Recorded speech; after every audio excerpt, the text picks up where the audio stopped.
సాధారణ ఎన్నికల నేపథ్యంలో కోట మండలంలో ఎన్నికల ప్రచారాన్ని ప్రారంభించిన తెలుగుదేశం పార్టీ ఎమ్మెల్యే అభ్యర్థి సునీల్ కుమార్ కు అడుగడుగునా భ్రమణతం పట్టారు. కోట మండలంలోని యమతిన్నపాలెం, కొత్తపట్నం, వావిళ్లదొరువు, గోవిందపల్లి, పట్టపుపాలెం, దొరువుకట్ట, దయ్యవాడ దిబ్బ, అల్లంపాడు, పుచ్చలపల్లి గ్రామాల్లో పాషం సునీల్ కుమార్ తన ప్రచారాన్ని సాగించారు. ఈ సందర్భంగా ఆయా గ్రామాల్లో వందలాది మంది ప్రజలు మండుటెండను సైతం లెక్క చేయకుండా పాషం సునీల్ కుమార్ కు మద్దతుగా నిలిచి బాణసంచా కాల్చి డప్పుల మూతలతో ఎంతో ఉత్సాహంగా తరలివచ్చారు. రానున్న ఎన్నికల్లో పాషంను గెలిపించేందుకు తాము సిద్ధంగా ఉన్నామంటూ ఆయా గ్రామస్తులు సంఘీభావాన్ని తెలియజేశారు. అడుగడుగున మహిళలు మంగళహారతులు, గజమాలలు, సాలువాలు, పూల వర్షంతో సునీల్ కుమార్ ను అభిషేకించారు. ఈ క్రమంలో ఆనందోత్సాహంతో ప్రజలకు కృతజ్ఞతలు తెలియజేస్తూ ఎన్నికల్లో ఎమ్మెల్యేగా తనను గెలిపిస్తే తీర ప్రాంత గ్రామాల్లో రావాల్సిన లెదర్ ఫ్యాక్టరీని తీసుకొచ్చేందుకు కృషి చేస్తానని సునీల్ కుమార్ గ్రామస్తులకు హామీ ఇచ్చారు.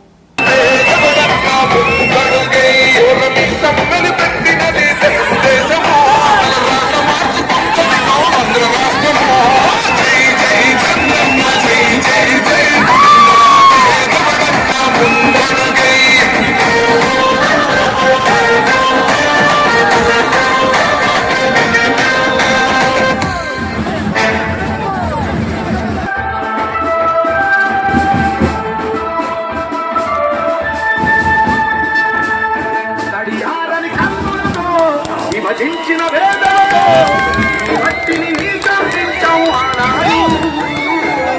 గజయాలకు కడుపులు దాటి గగనాంతర సీమలు దాటి ఆంధ్రను నిలబెట్టావు. ఛేదించింది దాటొచ్చింది నాడు చంద్రం.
తడియారని కన్నులతో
మన ఇంటి ముందు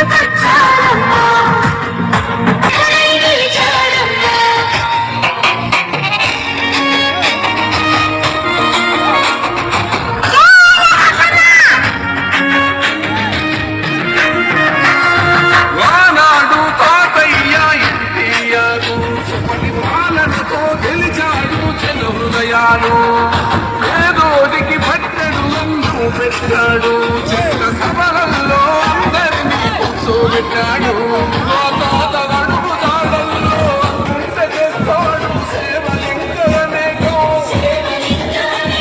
ఆనాటి రోజులు దయ్యాన్నెదిరించే సైన్యమేన యువగల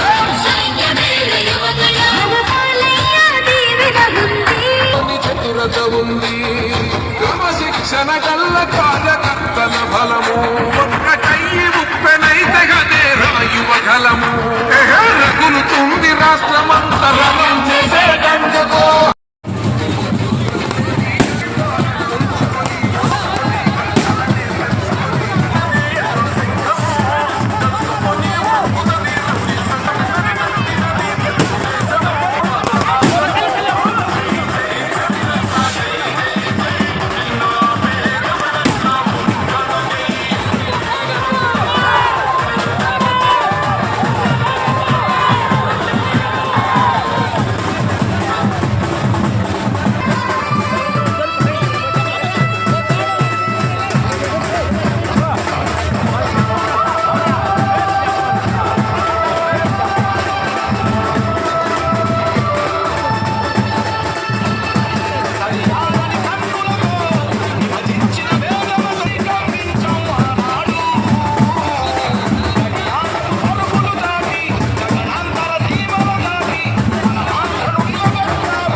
దానివల్ల రైతుకు నష్టం కలుగుతుంది.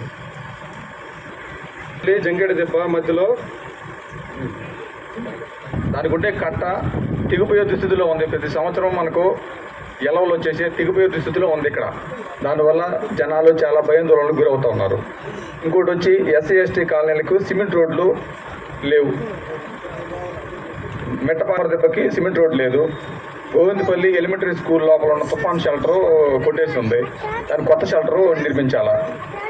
బ్రాందీ షాపు వల్ల చాలా మంది చాలా ఇబ్బందులు పడుతూ ఉన్నారు గోవిందపల్లిలో. దాన్ని తీపిచ్చేసి వేరే దూరంగా జనావాసాలు లేని ఏరియాలో దాన్ని ఏర్పాటు చేయాలా.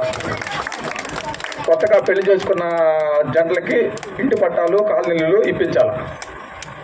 ప్రెసిడెంట్ గారికి, పెద్దలు నల్లపరెడ్డి జగన్మోహన్ రెడ్డి గారికి, పెద్దలు రామలింగారెడ్డి గారికి, పెద్దలు గిరిరెడ్డి గారికి, అలాగే పెద్దలు బాలన్న గారికి, అలాగే ఈ గ్రామ నాయకులు సోదరులు మురళి, అనూక్, చెంగల్రావు, అలాగే బీసీ నాయకులు బాలకృష్ణ యాదవ్ గారికి, రఘురామరెడ్డి గారికి, ఇక్కడికి వచ్చినటువంటి తెలుగుదేశం పార్టీ నాయకులకి, కార్యకర్తలకి, ముఖ్యంగా ఈ క్లస్టర్ ఇన్ఛార్జ్ మా కోటారెడ్డి గారికి, అందరం కూడా మైనార్టీ నాయకులు అబీబ్ గారికి, అలాగే బీజేపీ నాయకులు పనబాక కోటేశ్వరరావు గారికి నా ధన్యవాదాలు తల్లి. మీ సంబంధించినటువంటి యువ నాయకులు మీ సమస్యలు చెప్పారమ్మా. ఖచ్చితంగా వాళ్ళు ఏమైతే చెప్పారో, ముందుగా మందు దుకాణం పెట్టింది ఎవరు? ఎవరు పెట్టించిందే? ఏంటి మనము అందరూ నమ్మకంతో ఓట్లేసాం ఆయనకి. గెలిచాడు, గెలిచిన మంది ఎత్తాడమ్మా. ఇంకా బెల్ట్ షాపులు ఎక్కువైపోయినాయి, లిక్కర్ షాపులు పెట్టారు. 60 రూపాయల క్వార్టరు ఈరోజు 150, 200. మన వాళ్ళు తాగాలన్నా పోయి ఆ కౌంటర్లో చేయి పెట్టి 60 రూపాయల మంది ఉందా, 200 రూపాయల మంది ఉందా, 300 రూపాయల మంది అడగాల. దానికి బ్రాండ్స్ లేవు, అంటే మొత్తం జే బ్రాండ్సే, అన్ని జగనన్న బ్రాండ్స్. అవన్నీ కూడా వాళ్ళ ఎమ్మెల్యేలు ఎంపీలకి ఇచ్చేసి వాళ్ళే తయారు చేస్తున్నారు. దానికి డిస్ట్రిక్ట్కి పంపిరు. మొత్తం అంతా స్పిరిట్ అమ్మా, దాంట్లో స్పిరిట్ వేసి రంగేసి ఇచ్చేస్తున్నారు. దానివల్ల దాదాపు ఈ యొక్క రాష్ట్రంలో 30,000 మంది చనిపోయారమ్మా. 30 లక్షల మంది అనారోగ్యాలు పడేయారు. మనకే తెలియదు, కాళ్ళు ఒళ్ళు చచ్చుబడిపోతాయి, నడవలేము అమ్మంతా అయితే. తర్వాత మనకు తెలియకుండానే నరాలు తెగిపోయే పరిస్థితి అనమాట. మన దగ్గర లివర్ పాడైపోయే పరిస్థితి అమ్మా. అలాగే పారాలసిస్, స్ట్రోకులు గందరగోళంగా దాదాపు 30 లక్షల మంది హాస్పిటల్ ఉన్నారమ్మా మందు తాగడం వల్ల. అంటే జగన్మోహన్ రెడ్డి గారికి మనం ఓట్లు వేసినందుకు మన ఇంట్లో మన వాళ్ళు చంపేస్తున్నాడమ్మా ఆయన. నిజం అబద్ధం? మళ్ళీ వేస్తారు ఓటు ఆయనకే? చెప్పండి, నిజం చెప్పండి. అమ్మఒడి అన్నాడు, అమ్మఒడి ఎంతమంది చదువుకుంటే బిడ్డలు అంతమంది కుట్టేస్తున్నారు. సరే నేను 15,000 ఇస్తా అన్నాడు. గెలిచిన తర్వాత ఏమన్నాడు, నేను అందరికీ చెప్పలేదు, నేను చెప్పి ఇంటికి ఒకరికే అన్నాడు. సరే ఎంత ఇస్తావంటే 15,000 అన్నాడు. ఇప్పుడు ఎంత ఇస్తున్నాడమ్మా? 13,000. ఆడ తప్పాడు కదమ్మా, తప్పలేదా? అట్లాగే తల్లి,